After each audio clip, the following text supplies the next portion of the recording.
जहां पूरी दुनिया इस बात का इंतजार कर रही है कि कब ये युद्ध खत्म होगा, वहीं दूसरी तरफ मिडिल ईस्ट में ईरान के साथ बढ़ते तनाव के बीच अमेरिका ने अपनी सैन्य मौजूदगी को बड़े स्तर पर बढ़ा दिया है। मतलब क्या ईरान में होगा ग्राउंड ऑपरेशन?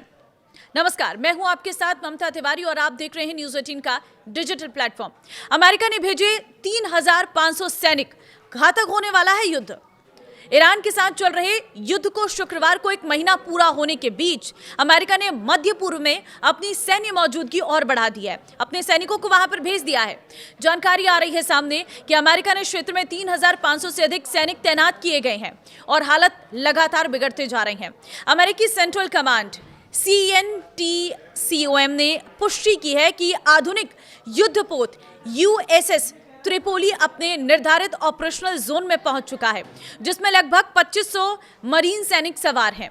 बता दें कि युद्धपोत USS Tripoli F-35 street fighter jet और ओस्प्रे जैसे एडवांस एयरक्राफ्ट ऑपरेट करने में सक्षम है। इसको पहले जापान में तैनात किया गया था, लेकिन करीब 2 हफ्ते पहले इसे मिडिल ईस्ट भेजा गया है। और इसके अलावा USS बॉक्सर और सैन डिएगो ने से अन्य नौसैनिक यूनिट्स को भी क्षेत्र में भेजा जा रहा है। अमेरिकी सेंट्रल कमांड के अनुसार 28 फरवरी से शुरू हुए ऑपरेशन एपिक फ्यूरी के तहत अब तक 11,000 से अधिक ठिकानों पर हमले किए जा चुके हैं। इससे साफ है कि लड़ाई बड़े स्तर पर चल रही है। और इस बीच तनाव तब और बढ़ गया जब ईरान ने सऊदी अरब के प्रिंस सुल्तान एयरबेस पर बैलिस्टिक मिसाइल और ड्रोन से हमला किया। इस हमले में कम से कम 100 अमेरिकी सैनिक घायल हुए हैं। अमेरिकी विदेश मंत्री मार्को रूबियो ने कहा है कि अमेरिका बिना जमीनी सैनिक उतारे अपने लक्ष्य हासिल करना चाहता है।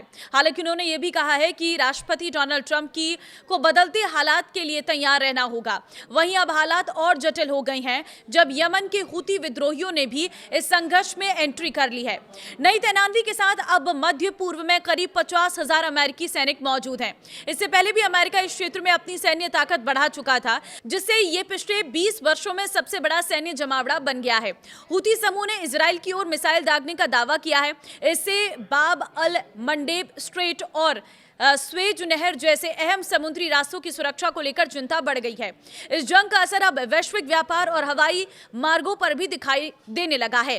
कई देशों को वैकल्पिक रास्ते तलाशने पड़ रहे हैं क्योंकि स्ट्रेट ऑफ हॉर्मुज लगभग बंद हो चुका है।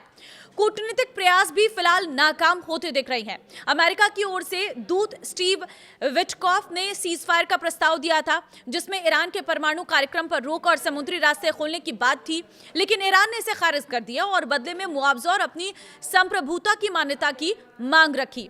अमेरिका के वरिष्ठ अधिकारी सार्वजनिक तौर पर इस जमीनी हमले की संभावना को कम बता रही हैं, लेकिन सैन्य तैयारी से इस पर अटकलें बनी हुई है। अमेरिकी विदेश मंत्री मार्को रूबियो ने कहा है कि ईरान के खिलाफ चल रहे ऑपरेशन जल्द खत्म हो सकते हैं। फ्रांस में G7 देशों के विदेश मंत्रियों के मुलाकात के बाद उन्होंने कहा है कि यह महीनों नहीं बल्कि कुछ हफ्तों में पूरा हो सकता है। उन्होंने यह भी कहा है कि अमेरिका बिना जमीनी सैनिक भेजे अपने लक्ष्य हासिल कर सकता है, लेकिन जरूरत पड़ने पर विकल्प खुले रखने के लिए कुछ सैन्य गतिविधियां की जा रही हैं। तो अब देखिए, एक तरफ तो ये बयान आता है सामने, लेकिन दूसरी तरफ अमेरिकी की सैनिकों की संख्या बढ़ती जा रही है। 3,500 सैनिक और बढ़ा दिए गए हैं। कुल मिलाकर 50,000 सैनिक तैनात किए गए हैं। तो एक तरफ तो पीस की बात कर रहे हैं राष्ट्रपति ट्रंप और कह रहे हैं कि वो ईरान के साथ समझौता करेंगे और इस युद्ध को जल्द से जल्द खत्म करेंगे, लेकिन दूसरी तरफ पूरी तरह से स्थिति उलट देखने को मिल रही है। अमेरिका अपने सैनिकों की संख्या बॉर्डर्स पर बढ़ा रही है। अब अमेरिका का क्या प्लान है और ये जंग कब रुकेगी, इस पर सभी की नजरें हैं, लेकिन फिलहाल की अगर हम बात करें तो अभी ये जंग खत्म होती हुई नजर नहीं आ रही है।